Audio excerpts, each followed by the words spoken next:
কি করে করব বসবাস? সকাল থেকেই আমার হৃদয় জুড়ে প্রখর তৃষ্ণা। মুখ পুড়ে যাচ্ছে অনবরত। ভাদ্রের জলধারা মুছতে ব্যর্থ হবে এই দাও দাও তৃষ্ণা মেটাতে। যেন চলছি বেটক চালে এক মরুপথে। নেকড়ের মতো খেকিয়ে ওঠা রোদ আমাকে ভাসছে কাবাব রূপে। দু চোখে ক্ষুধার্ত পশুর জঠর জ্বালা, পথে পথে পড়ে থাকা ঘোড়ার কঙ্কাল, রুক্ষ গাছের ডালে ঝুলন্ত বিষধার সাপ, আর বালিতে লুণ্ঠিত পুরনো রক্ত চিহ্নময় পোশাক আর অতিকায় মরুর কাঁকড়া আমাকে ভয় দেখাচ্ছে। হোঁচট খেয়ে বারংবার বালিতে মুখ থুবড়ে পড়ি।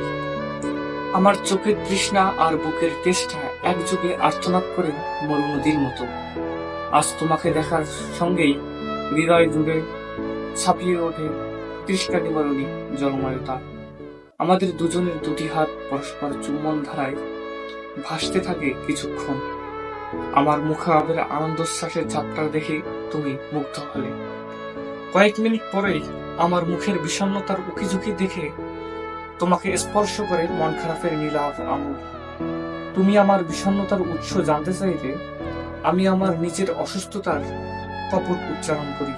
অথচ তোমাকে কদিন দেখতে পাবো না ভেবে আমার হৃদয় ধুলোয় লুটিয়ে পড়ছে আহত দেয়ালের মতো। তোমাকে আবার দেখার জন্য নিরুপায় হয়ে আমাকে অপেক্ষা করতে হবে আরো 7 দিন। এই দীর্ঘ প্রতীক্ষার নিষ্করস ঘরে কি করে করব বসবাস?